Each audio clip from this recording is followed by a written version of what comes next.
আমি press statement দিয়েছি যে এটাকে আমি এই অগ্নিকাণ্ডকে আমরা নিন্দা জানাই। এই মানুষগুলো যে অভ্যস্ত হয়ে গেল এটা আমরা কখনো চাই না এবং ওনাদেরকে আমরা সাহায্য করি।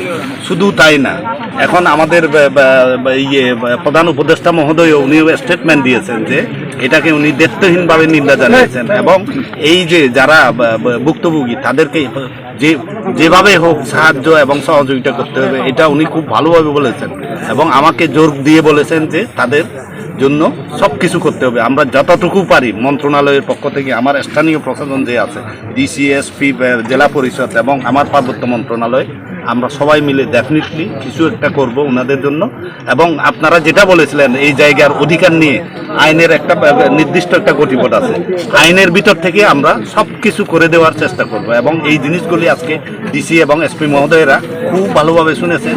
আইনের মানুষ তারা এবং তারা আইনটাকে সঠিক ব্যবহার করে সঠিক জায়গায় এই জমিগুলি হস্তান্তরিত করবেন এই অনুরোধটা আমি রেখে যাচ্ছি। পি সাহেব আছেন, আপনার ওনাদের নিরাপত্তা এবং শুধু তাদের না, এই অঞ্চলে যারা যারা আপনারা আছেন পাহাড়ি বাঙালি সবার নিরাপত্তা যেন ইনসিওর করা যায় এটা নিয়ে আমরা দিনরাত চিন্তা করি। আমরা এই দেশের মানুষদের অধিকার ফিরিয়ে দিতে চাই, যে অধিকারটা গত সরকারের সময় ছিল না বলে আমরা মনে করি এবং দাবি করি, সেটা এই অধিকারটা ফিরিয়ে আনতে চাই।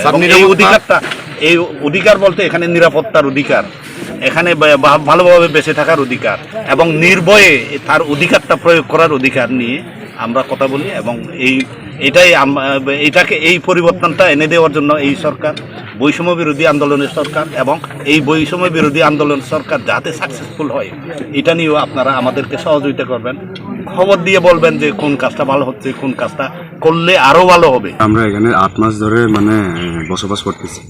তখন 8 মাস পরে আমাদের বড়দিনে হয়, বড়দিনের অনুষ্ঠানের সময় আমরা সাংকৃতিক আমাদের উৎসব তো পালন তো করতে হবে।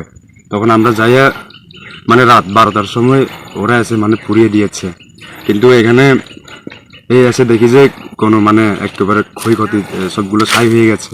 কিন্তু আমরা এখন খোলার নিচে আকার এখানে বসবাস করতে হচ্ছে আর কি।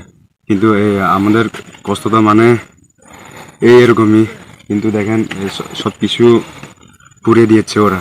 গতকাল থেকে আমরা কিছু খাইনি, আমরা কষ্টতে আছি এখানে। আমরা 24 তারিখ রাত্রে এই গৃহাতে গেছিলাম, সেই 24 তারিখ রাত্রে পুড়ে দিয়েছি। এই অসহায় মতো আমরা থাকার জায়গাও নেই, এখানে খাওয়া দাওয়া ঠিক মতেও পাচ্ছি না আমরা।